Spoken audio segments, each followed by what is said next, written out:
Thank you.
तुमच्यासारख्या साधू संत मायबापांनी उदार अंतकरणाच्या मायबापांनी माझ्यासारख्या लेकराच्या पदरात टाकले. बेटा बेटा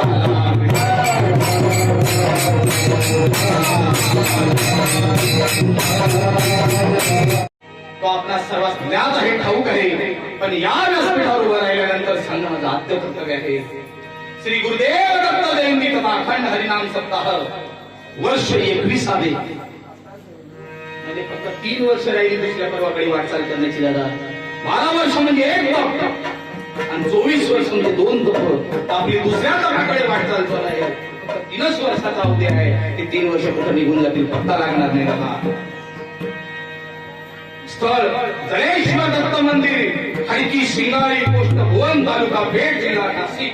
मार्गशीर्ष शुक्ल पक्ष 13/6/1943 गुरुवार दिनांक 16/12/2021 ते रविवार दिनांक 19/12/2021 पर्यंत हा महोत्सव चालू आहे. आणि त्या महोत्सवातली आजची जागराची सेवा तुम्ही संत मायबाप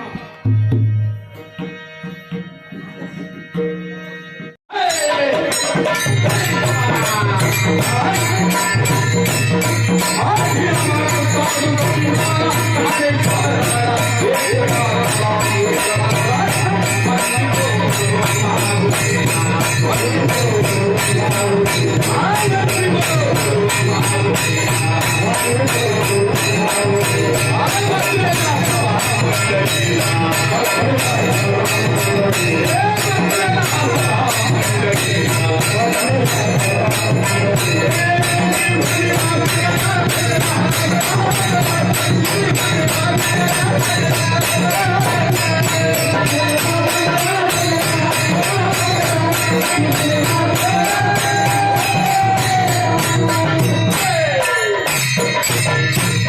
त्या 67 चरणाच्या अभंगातलं एकही वाक्य इकडे का तिकडे जाणार नाही.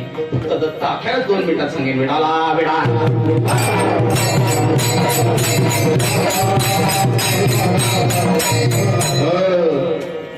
त्या दत्त आख्यानामध्ये असं आलेलं आहे की या पृथ्वी तलावरती भगवान अत्रि ऋषी आणि अनुसया माता यांचं तप खूप वाढलं आणि त्या तपाची मीमांसा म्हणून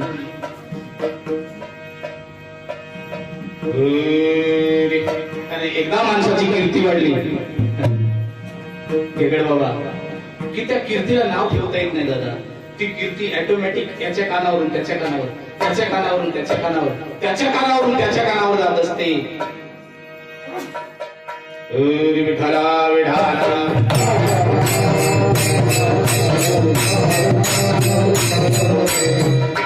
वाऱ्या हाती माप सजनाचे, वाऱ्या हाती माप सजनाचे, वाऱ्या हाती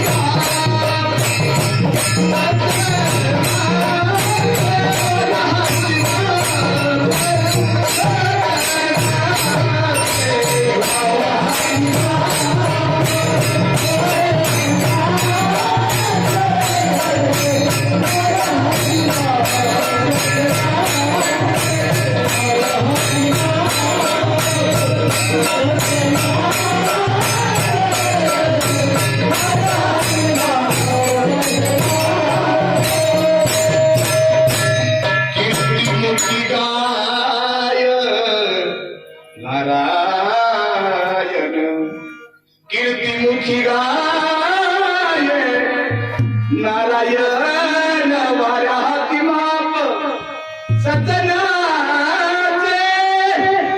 वाऱ्या हाती माप सज्जनाचे. दादा सज्जनाची कीर्ती मानावी लागत नाही, वाखाणावी लागत नाही, त्याची कीर्ती देव पुढे नेत असतो दादा. तो वाऱ्या हाती माप पोचवतो दादा, वाऱ्या हाती मिळत धरतो. या सज्जनाची कीर्ती कोसळून वाऱ्याला सांगतो दादा. वाऱ्या हाती माप सज्जनाचे कीर्ती मुखी गायनारा, तो देव कीर्ती त्याची गातो तशी अनुसया मातेची आणि भगवान अत्रि ऋषींची कीर्ती त्रिभुवनात पसरली. त्या त्रिभुवनात पसरली पण नारायण नारायण नारायण आणि यांचं कामच ते. त्याचा पाय दीड मिनिटाच्या वर एका ठिकाणी थांबत नाही. त्याला म्हणतात नारद विडाला विडाला. जगात एकमेव साधू असेल त्याला गमन कला प्राप्त झालेले आहे. आता मी फक्त सांगितलं का मी चाललो गोरठ्याला का तो गोरठ्याला, तिथून सांगितलं मी चाललो दिलेला का तो दिलेला, स्वर्ग मृत्यू पाताळ. आणि भगवान शिवप्रभूंच्या दरबारामध्ये, जयेश्वर भगवंताच्या दरबारामध्ये पार्वती मातेने स्वागत केलं. काय चाललंय नारद मुनी? काय नाही म्हणे, सध्या अनुसयाची चर्चा पृथ्वीवर. अरे कोण ही अनुसया? अत्रि ऋषींची पत्नी, महान तपस्वी पतिव्रता. म्हणजे आमचा काय करावे लागेल? त्या नवऱ्याला पाठव. वा दिली कळ लावून नारायण नारायण सत्यलोकामध्ये ब्रह्मदेव सावित्री माता जी साहेब नाराजी क्या चालत आहे पृथ्वीकडे? अनुसया माता. तुमचा नंबरच नाही. बस लावली काळी. काय करावं लागेल? तपस्या भंग करा. कसं करावं लागेल? उघड्याने नागड्याने मध्ये जीवन वाढायला लावा. वा वा वा. नारायण नारायण. हे विष्णू लोकात लक्ष्मी माता देवाचे पायात चेपीत बसली होती. नारायण नारायण. नारदा काय चाललंय? काही नाही, तुमची चर्चाच नाही म्हणे पृथ्वीवर अनुसया माता. वा वा वा. काय करावं लागेल? हे तुमचे बसले मालक आठवा म्हणे तिन्ही देव जैसे परब्रह्मे जे ठसे आणि तिन्ही देव पृथ्वीवर आले तर आले ब्राह्मणाचा वेश धारण केला अत्रि ऋषीने नमस्कार केला तर ते अत्रि ऋषी होते देव आले म्हणून नमस्कार केला या या या या साक्षात अनुसया माता आली अनुसया मातेने ओळखलं वा वा वा आज त्रिभुवन राज्य माझ्या पदरात जरी टाकले तरी कमी पडेल कारण ब्रह्म विष्णू महेश माझ्या दारात आलेले आहेत काय सेवा करू काही सेवा नको उघड्याने नागड्याने जेवण वाढा म्हणे ठीक आहे तुमची इच्छा असेल असं वागण्यात येईल काही हरकत नाही पण आधी म्हणे आंघोळ पांघोळ तर करून घ्या अनुसया मातेने घरात बोलवलं जलपान केलं तिने डोके देवाच्या डोक्याला आता शॉर्टकट मध्ये सांगतोय दत्त आख्यानात आहे तसं आणि त्या दत्त आख्यानात त्या तिघ्या बायांनी सांगितलेलं आहे ती टिटवी म्हणे काय करी टिटवी हा शब्द वापरलेला आहे दत्त आख्यानामध्ये टिटवी काय करी टिटवी म्हणजे अनुसया माता काय करी अहंकार असतो माणसाला तुम्हा आम्हाला माणसाला अहंकार पाहिजे काय नव्हतं देवाची बायकांना सुद्धा झाला होता विठाला वेळा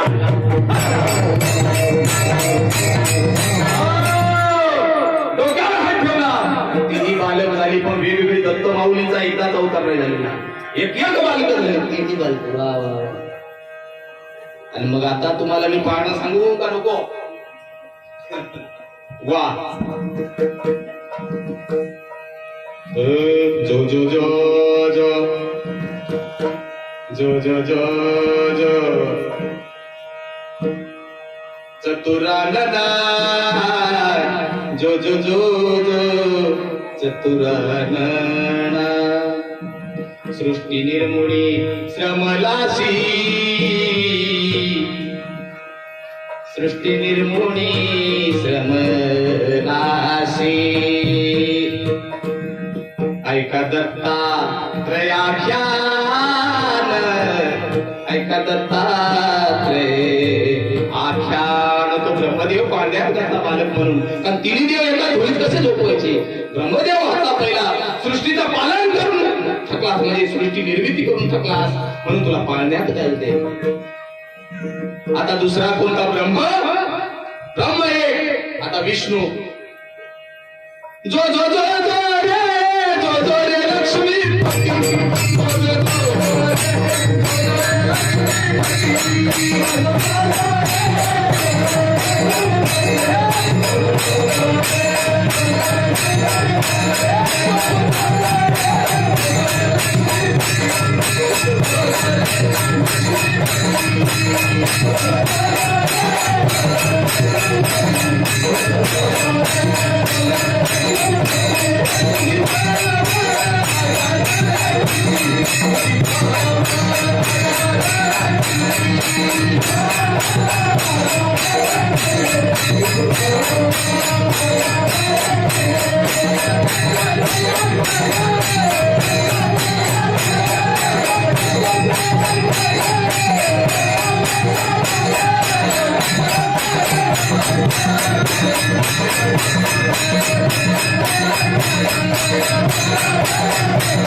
जो रे लक्ष्मीपती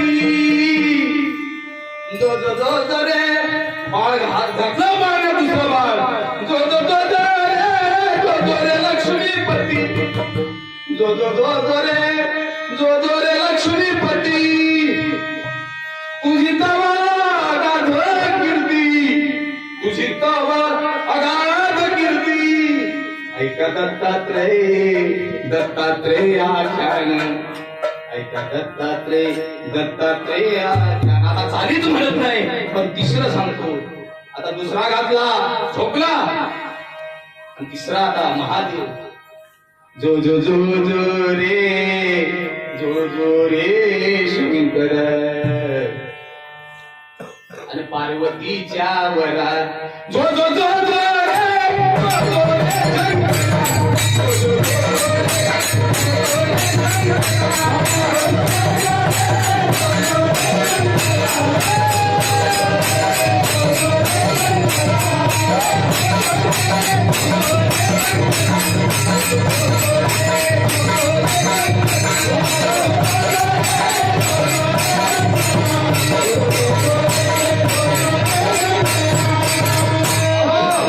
जो रे शंकरा पार्वतीच्या वरा ऐका दत्तात्रय आख्यान ऐका दत्तात्रय आख्यान हे दत्तात्रय आख्यान चालू असताना महिने किती गेले 6 महिने गेले आमचा नवरा कामाला गेला 6 महिने आलाच नाही तो ऐकू रिवाज पाहते कंची ऐश्वर्या बच्चन रवीना टंडन कंच्या सांगा तिकडून मागा म्हणून ऐश्वर्या बच्चन रवीना टंडन तिसरी तुम्हाला नाही येत मला तर तिच्याहून येत नाही मला फक्त हेमा मालिनी येत होती बिडाला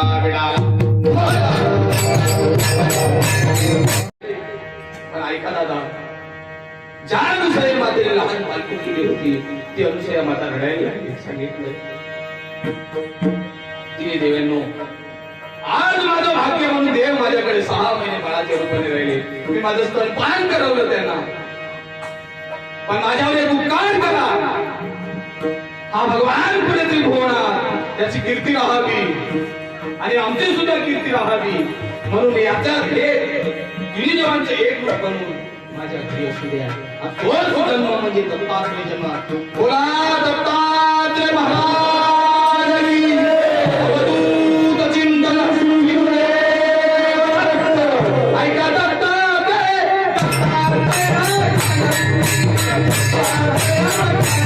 असेल तर पहिली गोष्ट 1 नंबरची म्हणजे ते मागणी मागायला कोणाकडे जायचं असेल तर आपल्याला गरज असावी लागते त्या गोष्टीची 1 नंबर 2 नंबर त्याची काय गरज असावी लागते 2 नंबर त्या गोष्टीची गरज असावी लागते आणि जरी गरज नसेल समजा ती परंपरा असावी लागते 2 परंपरा असावी लागते आणि नाही तर मागणी मागायच्या अगोदर त्या मागणीचा स्वभावच असतो निकाला वेडा साठी मला 5 लाखाची गरज आहे दादा पण माझ्याकडे 3 लाख रुपये उपलब्ध आहेत किती 3 लाख पण मी जेव्हा मुद्दामाने किंवा मी खेगड बाबांजवळ किंवा माझ्यापेक्षा मोठा माणूस आहे माझा भाऊ आहे माझा कोणीतरी सोयरा राहिला आहे त्याच्या जवळ जेव्हा मागणी मागायला जाईल तेव्हा त्याला सांगतो दादा माझ्याकडे 3 लाख रुपये आहेत पण 2 लाखाची मला गरज आहे मागणी मागायला जात असताना माणसाची गरज असेल तो जातो तुम्हाला जर गरज असेल तुम्ही काय म्हणता आपल्याला समजा आता गरज आहे तर तुम्ही रमेश बाबाला काय सांगा बाबा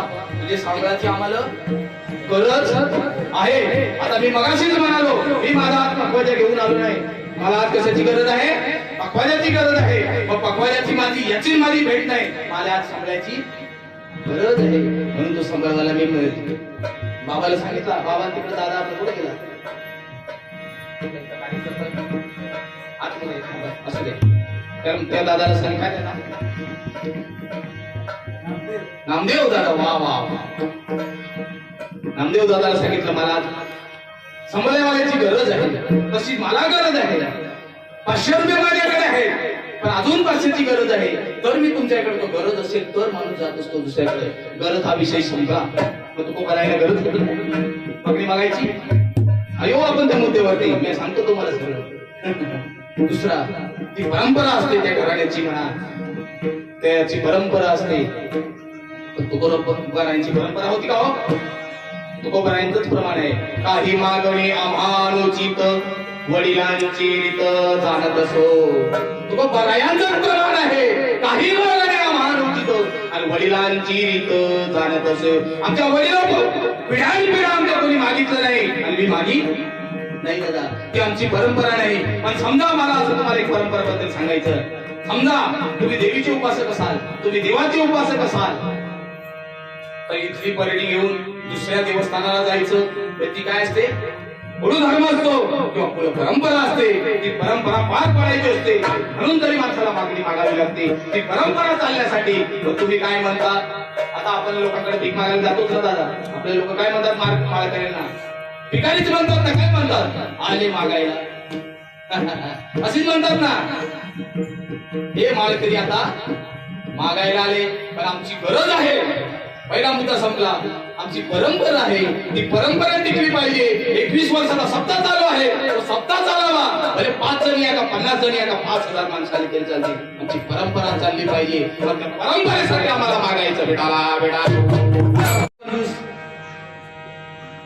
ते म्हणे काय झालं, शेठजी एक दिवस पडला म्हणे चिखलात, पाण्यात पडला. शेठजी पाण्यात पडला, चिखलातून त्याला निघता येईना. लोक गेली तर म्हणे द्या हात. शेठजी म्हणे कोणाला हातच येईना.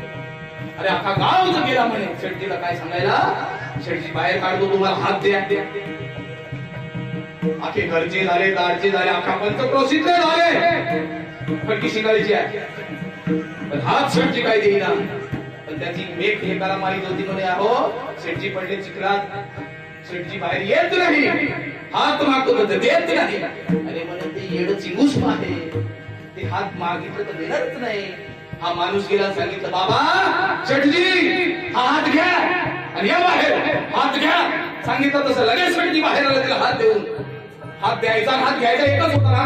त्याने यांच्या हातात हात दिला असता तरी चाललं असतं, आणि काढणाऱ्याने हात प्यायला दिला असता तरी एकच झालं असतं. पण त्या सांगितलं का देत नाही, त्या सांगितलं का लगेच घेतलं. शेठजी तिकडे बाहेर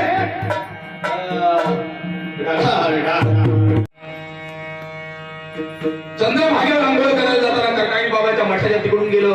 कांदळे पांगळ्या महारोगी रस्त्याच्या कडेला बसले. सर आंधळ्याला रे पांगळ्याला एक पैसा धर्माला.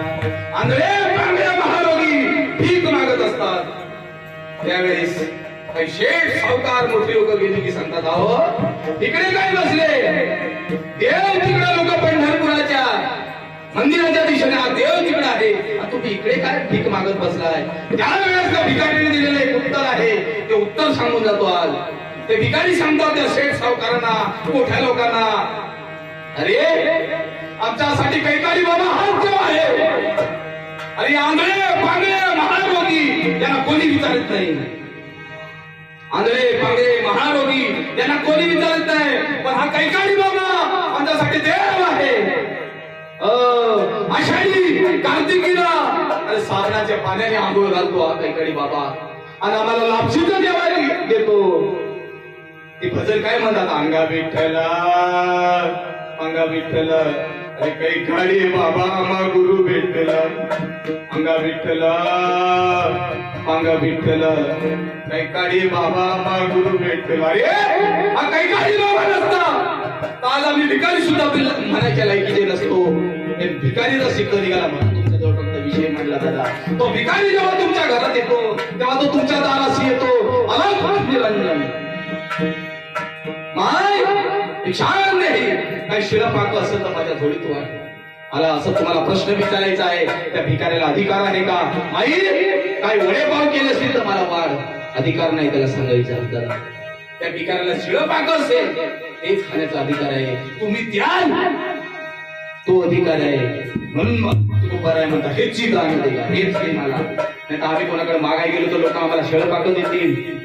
अहो मी तुम्हाला असा प्रश्न विचारतोय, आज हा तुमचा एवढा मोठा शब्द आहे, ज्या शब्दाला पेटचे गोंधळीत रमेश टेलर, कोण टेलर? महेश टेलर. या खडकी शिंगाळ्याच्या पंचक्रोशीतील लोकांनी पंगत दिली, सगळ्या गावागावाच्या पंक्ती आहे, आणि महेश टेलर यांनी सुद्धा पंगत दिली. म्हणून आम्ही, मी तर 4 जिलेबी खाल्ले, मी बाप जर मी कधी 4 जिलेबी खाल्ले खूपच सांगत होतो. पायच मिळत नाही. ते काही नामदेव महाराज पठाडीचा एक दृष्टांत आठवला. ते नामदेव महाराज पठाडी म्हणायचे, काही लोक म्हणे एवढी जेवतात, कोणी वाईट वाटून घेऊ नका. कोणी जेवत असेल जास्त आणि कोणी कमी जेवत असेल, माझी तब्येतीवर तुम्हाला समजत असेल, मी पण किती चांगले खाते घरातला आमच्या पण घरी चांगला खायला म्हणतो. म्हणून तर मी येतात नाजूक 4 जिलेब्या खाल्ल्या.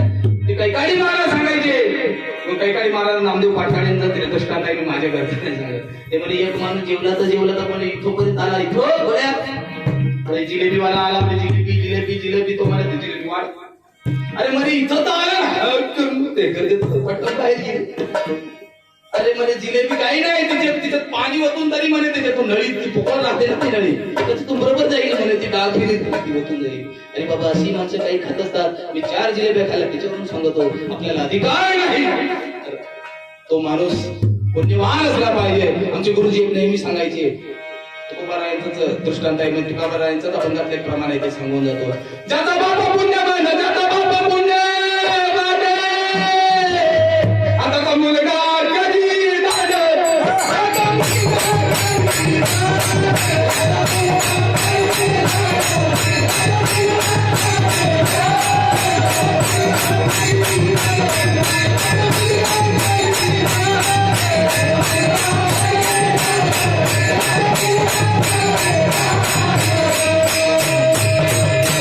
तिची आई पुण्यवान, तिची आई पुण्यवान, आणि तिची मुलगी कधी दाद.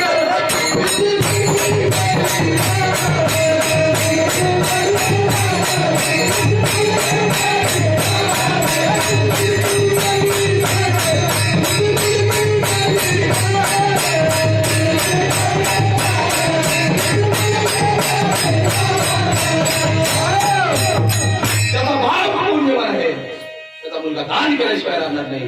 आणि तिची आई पुण्यवान आहे, तिची मुलगी प्रकाराच्या होळीत एक घेतला तरी घातल्याशिवाय राहणार नाही.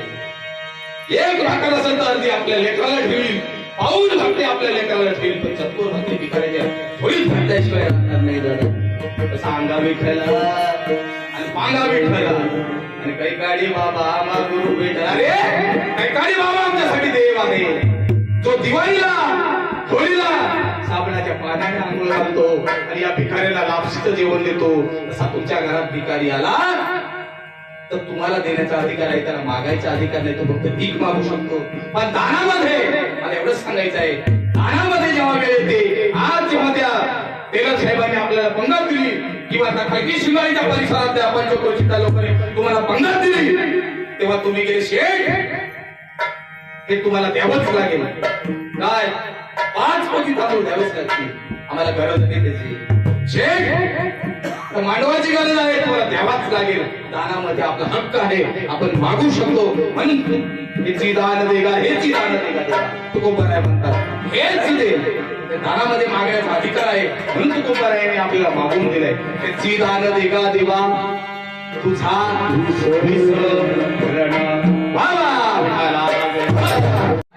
सगळे गोपाळ नेले, सगळ्या गायी नेले कुठं ब्रह्मलोकाला. त्यावेळेस भगवान गोपाल कृष्णाने सांगितलं, कोणाला? गरुडाला सांगितलं, म्हणजे जाय फक्त इथं प्रतिसृष्टी भगवंताने निर्माण केली.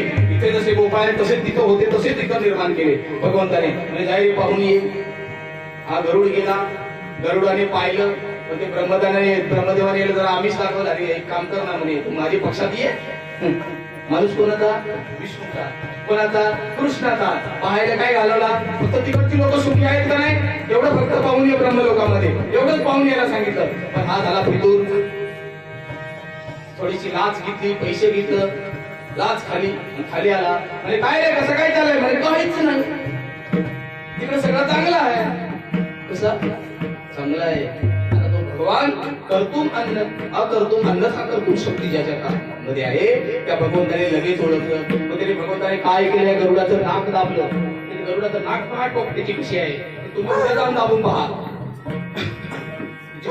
अशी आहे, भगवंताने दाबली. हा खोटा बोलला म्हणून त्याचे नाक दाबलं. बरं, पण मग त्याच्यानंतर भगवंताने कुत्रा पाठवला. अरे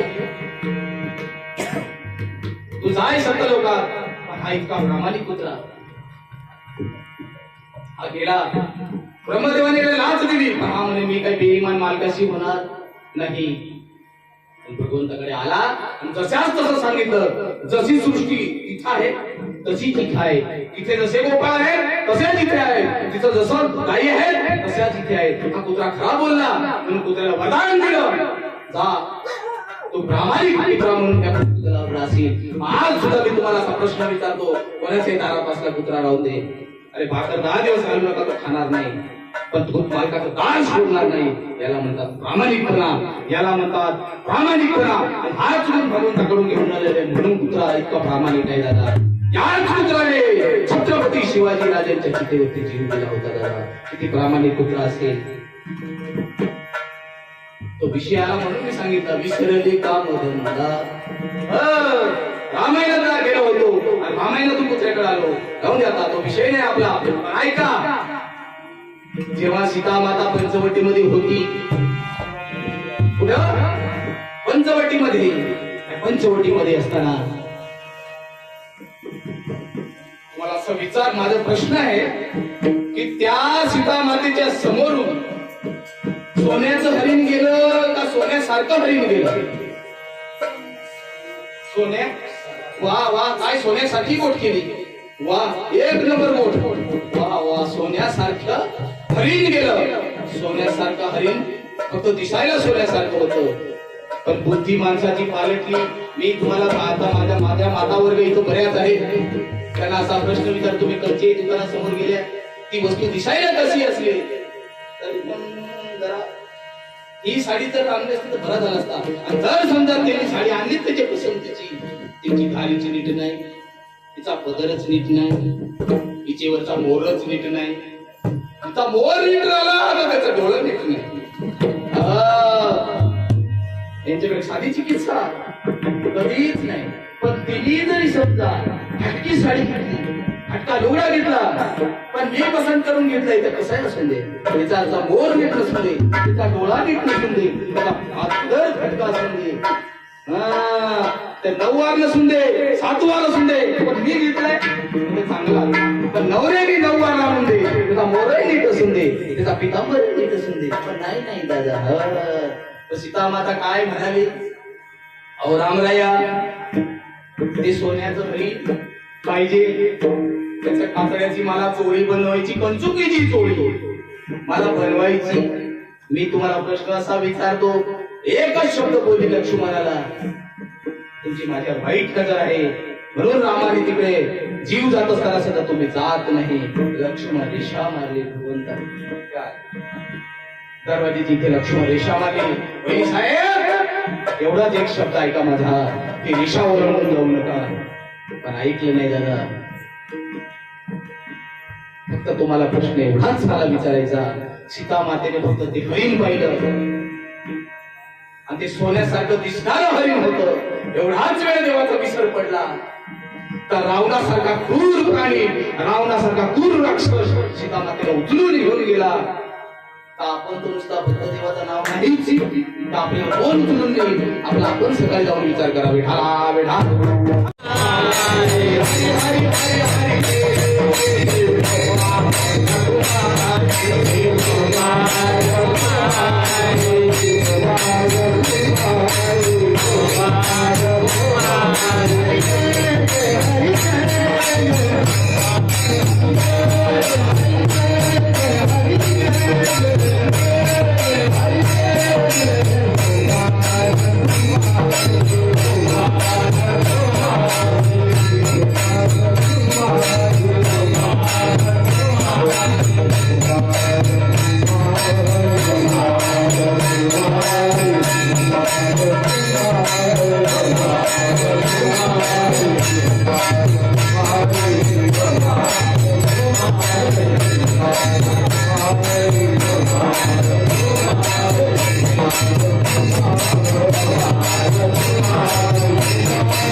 मौली गणपती बाप्पा इथं बसलाय. प्रारंभी विनंती करू गणपती विद्यादया सागरा अज्ञानत्व हरुणी बुद्धिमती दे आराध मोरेश्वरा. ओम नमो जी आद्या वेद प्रतिपाद्या जय येश संवेद्या आत्मरूपा. मौलीने सुद्धा ज्ञानेश्वरी मध्ये पहिल्यांदाच या भगवंताचं वर्णन केलं, तो म्हणजे श्री गणेश, आत्मरूपी गणेश. केली स्मरण होय सकल विद्यांचे अधिकर. त्याची वंदू श्री चरण श्री गुरूंचे ते नमस्कारोने आता. तो आत्मरूपी गणेश आपल्या हृदयामध्ये आहे, त्याची ओळख करून घ्या. दुसरीकडे कुठं जाऊ नका. तुम्ही संत मायबाप कृपावंत काय मी पतित कीर्तिवानो. तुम्ही संत मायबाप आहात, तुमची कीर्ती काय तुमच्या समोर बोलणार मी. पण बोलिली लेकुरी वेडी वाकुरी उत्तरे करा क्षमा अपराध महाराज. तुम्ही सिद्ध आणि तुम्ही महिषाच्या मूर्ती, तुम्ही देवाच्या मूर्ती आहात. पण मी बालक तरी बोलतो, बोबडा बोली. बालक जरी बोबडा बोला, काकर दे नाही तर काकर दे आईला सांगत. ते काकर सांगत पण आईला बरोबर माहित आहे भाकरच लागते. तसं मी काही बोललो तर तुम्हाला बरोबर माहित आहे महाराज हेच सांगायचं होता. तसे तुम्ही माझी आई आहात आणि मी तुमच्या देवराज दादा झालेली शिवा. तुम्हा संत मायबापांच्या चरणी अर्पण करून पुन्हा कधीतरी योग येईल आणि नाही आला तर काय फरक पडणार आहे. नाही काही गरज नाही. मला तुम्ही बोलवावं असं अजिबात अपेक्षा नाही, अजिबात नाही. आणि मला कटाळा येईल आहे. पण आता काय करता, हे श्री घेगड बाबासारखी माणसं भेटल्यावर आणि ही म्हातारी माणसं भेटल्यावर अजून मला एकच वाटत. बोलवलं तर जाणतं काय, बोलवलं तर जाणतं काय. ते आमच्या इकडचा एक आंधळा बाबा आहे, तो आम्हाला नेहमी सांगतो जाऊन दे रे ते सोडून, जाऊन दे रे ते सोडून. अरे कसा जाऊन दे रे ते सोडून. ही माणसं मला बोलली ही माणसं मला विचारत कसा जाऊन दे रे ते सोडून. नाही जमत. ऐका, एकदा ज्या संतांच्या कृपेमुळे हे गादीवर उभा आहे त्याचे एका गोड नाव घ्या. ज्ञानेश्वरा माऊली माऊली